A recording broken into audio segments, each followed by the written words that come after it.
Elle s'appelle Martha, elle a 16 ans. Et lui s'appelle Marc, il a 20 ans.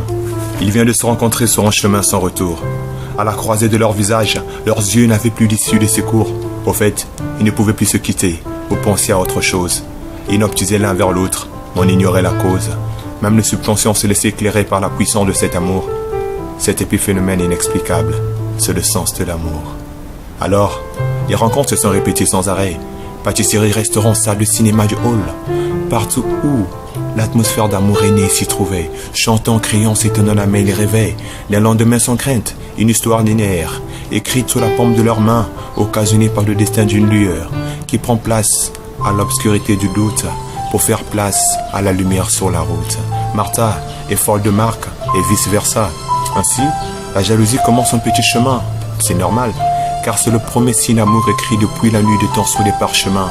Même le subconscient se laisse subjuguer par la puissance de cet amour. Cet épiphénomène inexplicable, c'est le sens de l'amour. Certes, leur rencontre est récente, mais ils ont le sentiment de se connaître depuis des lustres. Plus personne compte autour d'eux. Le temps qu'ils passent ensemble l'illustre, car on fait jamais semblant quand on s'aime. La vie devient un film rempli de scènes où les personnages se juxtaposent. À la grande surprise, Marc et Martha veulent marquer une pause. C'est au crépuscule de leur amour, crayonné par les artistes admiratifs qu'ils marquent leur trêve. En dépit des apparences, ça devenait impossible de vivre leur rêve. Martha n'est plus la jeune fille fade de regard innocent. Marc aussi n'est plus ce jeune homme doux aux yeux perçants. La flamme d'amour qui brûle en eux s'éteignait sans raison. Leur histoire d'amour devenait juste un passé vécu en une saison. Martha, fort de sa jeunesse, ne comprend pas qu'est-ce qui lui arrivait. Comment si peu de temps leur amour pouvait s'émanciper dans le vide, prendre un itinéraire jamais tracé lorsqu'elle rêvait. Leur amour était plus lucide. Elle retente avait de recoller les morceaux, mais ils ne peuvent plus se convaincre de vivre un nouveau sursaut. L'amour est parti comme il était arrivé. Ça fait mal, car on peut que s'en vivre, jamais s'en priver. Marc, mégalo, se retire dans sa splendeur et dit: je me battrai à toujours rester dans la douceur, je te l'aurais dit. Faut savoir quitter les choses avant qu'elles me quittent, sans embrouille, sans pagaille. Je crois qu'on est quitte. Désormais, me voilà de nouveau libre, à la recherche d'une prochaine cible. Le sens de l'amour pour moi, c'est rendre service lorsqu'on a besoin de toi, mais non, jamais vivre éternellement avec une personne.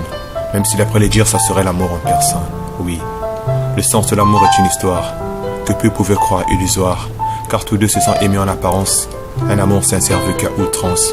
Parce que Marc et Martha se sont aimés et éloignés, la divergence l'a emporté sur la sérénité, car lorsque toute la lumière s'est éteinte, à la minute près, leur amour a été atteint. Cet amour crescendo n'était plus soutenu par une poutre. Après tout, le sens de l'amour n'est qu'un coup de foudre.